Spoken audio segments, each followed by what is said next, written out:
I'm about to show you the 4 metrics that most machine learning projects are built on, and they're not what most tutorials teach you.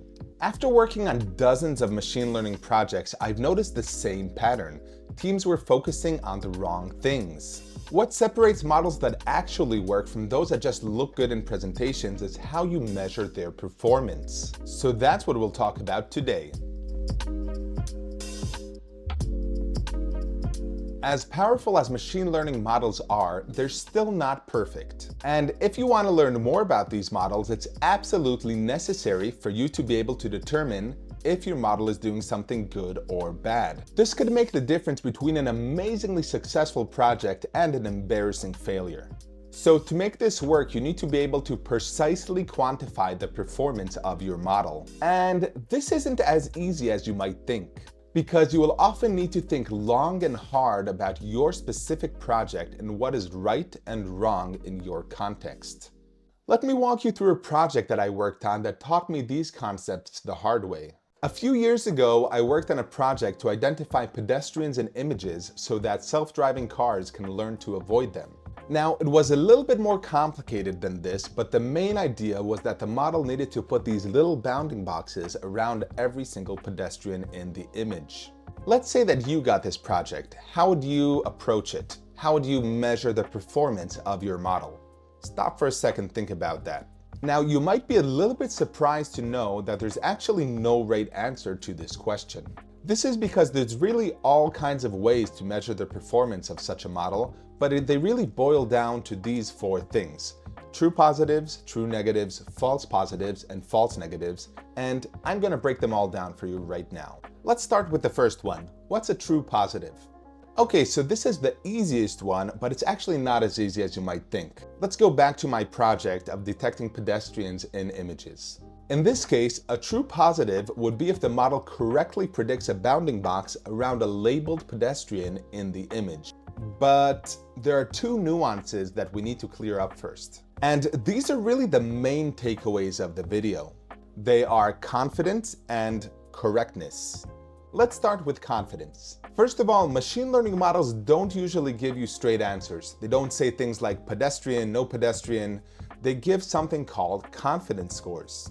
You can think of this as numbers kind of between 0 and 1 that sort of say how confident the model is with its prediction. And this was kind of annoying to me because just like a politician in a news interview, the model just never gave a straight answer. It would output things like 78% confident it's pedestrian, 31% confident it's a pedestrian, things like that. How do you make sense of this? How do you turn this wishy-washy answer into a simple yes-no? So for this, you need a confidence threshold, something like 80% or 50% or something like that. And you use this to compare the confidence of the model to this threshold. And if the confidence score of the model is larger than the threshold, you say this is a yes. And if it's smaller, you say it's a no. At this point, you're probably going to ask, why 80%? How do we know this 80% is the right number? Well, there's actually all kinds of ways to determine this threshold, and I'll show you that in a future video. But the short answer is there is no right or wrong. You need to determine this for your use case. Not very satisfying, I know. Well, get used to it because the next nuance might even be more annoying. Let's say your model outputted a bounding box around a pedestrian with 90% confidence, which is above the threshold, meaning it is very confident that it's actually there. How would you know how quote-unquote correct this bounding box is? Is it okay if the bounding box is a little to the left, a little to the right, if it's a bit too big, a bit too small? What's your tolerance for errors? Where would you put the line saying this is good enough and this is not? Now, don't get too stressed out over here, because luckily you don't need to set a different threshold for each different kind of movement. For this case, there's actually a metric that researchers came up with that determines the correctness of this bounding box. And this is called IOU, or intersection over union, and it basically measures kind of the overlap of 2 different boxes, and it's a very standard measure that people use. And having a single measure of correctness makes the next part much easier. Of course, different use cases will have different correctness measures, but it's really important to have this concept of correctness in mind. For example, if you ask an LLM to summarize a document for you, there's really all kinds of ways to measure the correctness of this summary. But they basically all boil down to measuring the similarity between the LLM summary and other reference summaries of experts. So the bottom line is that you'll again need to determine a threshold, but this time it's going to be the correctness threshold. This means that if your correctness measure of your predictions compared to the labels is above the correctness threshold, then you're going to say this prediction is correct, true positive. And if it's under that, you're going to say it's incorrect. If you're wondering how we count the predictions that aren't correct, I'll show you that in just a few minutes. But the main issue here again is determining the threshold. And if you don't know how to do this, don't worry, you're not alone. It's actually very tricky to decide what's right over here. So what I would recommend to do is to start with some default value like 1/2 or something like that. And then looking at a few examples to see what's considered correct and what's incorrect, and just kind of get a feel if you agree or disagree with these classifications. If you see that too many things are being classified as incorrect, raise the threshold. If you see that too many things are being classified as correct, then decrease the threshold. And play around with this a little bit. Of course, if you work in a company or in a specific use case, you will need to confirm this with the product managers and see if they align with the product vision, the goal, and the value to your users. Did you work on any other projects that had different correctness measures? If you did, let me know in the comments below. Okay, so that's it for the nuances, and if you got them, it's already super valuable and puts you ahead of many other researchers in the field. But if you want to measure the performance of the model, which is really why we came here, then pay attention to the next part. Let's loop back to what it means for prediction to be a true positive. So in my project, this actually meant two things. One, that the model outputted a bounding box around a pedestrian with confidence score above the confidence threshold, and also that the correctness measure was above the correctness score. This means that the bounding box was well localized enough with respect to the labeled pedestrian. And that's it. You see, everything's way easier once we got these nuances of correctness and confidence out of the way. Just keep in mind that different projects will have different confidence and correctness measures, and you need to take this into account. But that's the main idea, and this is really the main takeaway of the video. There is no right answer when it comes to measuring performance. You and your team will need to define the good enough thresholds for confidence and correctness. And only then the metrics that I'm going to show you next will actually have value when it comes to quantifying the performance of your model. At this point, you probably see that I explain things a bit differently. So if you like this kind of content, be sure to like this video and subscribe so you don't miss out on future videos.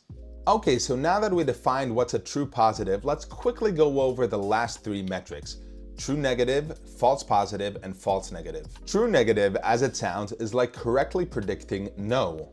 Like no spam in this email, no cancer in this biopsy, or no pedestrian in this image. Things like that. But how can you get your model to predict no? Okay, this was probably pretty easy for you. You can get your model to say no by just comparing the confidence score to the confidence threshold, and if it's lower than the threshold, this means the model says no. And that's it. If the label also says no, so you're done. Very cool. Let's move on. What about false positives? Well, in this case, this happens when your model says yes, even though it really should have said no. I like to think of this like the bedtime story of the boy who cried wolf. You know this story. There was a shepherd's boy who cried wolf many times even though there wasn't any, and then when a real wolf came, no one believed him. An example for this in my project is that it turns out that many models get confused between traffic cones and pedestrians. I know, you can't make these things up. So what happened was every time the model outputted a bounding box as a pedestrian around a traffic cone, which isn't a pedestrian, then it got a false positive. And we count false positives also in situations where the model outputted a bounding box that was pretty close to a real pedestrian, but the correctness score was just a bit below the correctness threshold. And in this case, like we said, we're going to count this as a mistake. We'll count the prediction as a false positive. Now, we have only one more piece of the puzzle that's actually very related to false positives, and these are false negatives. But false negatives are a bit different than the previous ones. This is because what we're counting aren't predictions actually, but we're actually counting the labels that were missed. And this happens when the model should have predicted yes, but it accidentally predicted no. These can actually be the worst kind of mistakes. This is how we would count a pedestrian that the model failed to detect. And as you know, this kind of mistake could lead to a catastrophic and potentially fatal accident. In this case, you would count the number of labeled objects or instances that the model failed to detect. So this is why this kind of measure is more related to the labels rather than the predictions. You still need the model to say no, meaning it should output a confidence score below the confidence threshold. But because the model usually predicts no on large parts of the image, this metric is really more closely related to labels rather than predictions. Okay, so that's it. These concepts were absolutely vital for you to be able to determine the performance of your machine learning model in a way that actually brings value to your project. So let's do a quick recap. First, we cleared up two nuances, which were confidence scores and correctness measures.